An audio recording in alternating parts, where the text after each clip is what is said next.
একটা বিশেষ কারণে আজকে সন্ধ্যাবেলা আমাকে শ্বশুরবাড়িতে যেতে হচ্ছে। আসসালামু আলাইকুম, কেমন আছো তোমরা? এক সপ্তাহ হয়ে গেল আমি বাবার বাড়ি এসেছি। আজকে সন্ধ্যাবেলা ব্যাগ গুছিয়ে নিয়েছি শ্বশুরবাড়িতে যাওয়ার জন্য।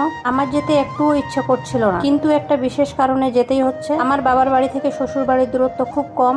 বাড়িতে পৌঁছে বৃষ্টি শুরু হয়েছিল এবং সারা রাত বৃষ্টি হয়েছে। সকাল সকাল ঘুম থেকে উঠে আমুড়ি খেয়ে নিলাম। আজকে আমার বেবির 6 মাস কমপ্লিট হবে, তাই ওকে একটু করে বাইরের খাবার দিতে হবে। রায়ানের দাদুজান দাদিজান চাইছিল প্রথম খাবারটা এখানেই খাবে, তাই আমাদের এখানে আসা। এই দিনটাকে নিয়ে আমি অনেকদিন থেকে খুব ভাবছিলাম, আমার বাবুটা পারবে তো খেতে, কিছু হবে না তো, কি যে খাওয়াবো, কি করে কি হবে, অনেক চিন্তা হচ্ছিল। আমার মধ্যে কেমন জানি এক অজানা ভয়, এক প্রকারের আনন্দ আর একটু হিংসাও হচ্ছিল।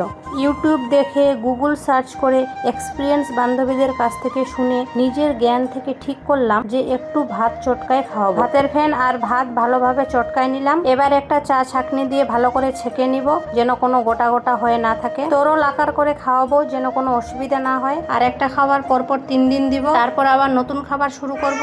তাহলে কোনো খাবারে অ্যালার্জি আছে কিনা তা বোঝা যাবে। লবণ চিনি 1 বছর পর্যন্ত একদমই দিব না। এদিকে দেখো আমার বাবুটা খাওয়ার জন্য লাফাচ্ছে। আমার মতো যারা বুঝতে পারছিল না বাচ্চাকে প্রথম মুখে ভাত কিভাবে দিবে, তাদেরকে বলছি তোমরা এভাবে শুরু করতে পারো। আর এদিকে আমার বাবুটা কি সুন্দর করে খাচ্ছে তা দেখে আমি মুগ্ধ। এখানে প্রথমে ওর দাদুজান খাওয়াবে, তারপর ওর দাদিজান, তারপর ওর পাপা এবং লাস্টে আমি খাওয়াবো। আমাদের মধ্যে কোনো আনুষ্ঠানিক রীতির আওয়াজ নেই, কিন্তু সত্যি এই দিনটা আমার কাছে স্মরণীয় হয়ে থাকবে, একটা স্পেশাল দিন। আমার পাপাটা দেখতে দেখতে কত বড় হয়ে গেল। সবাই আমার পাপার জন্য দোয়া করবে, ও যেন মানুষের মতো মানুষ হতে পারে।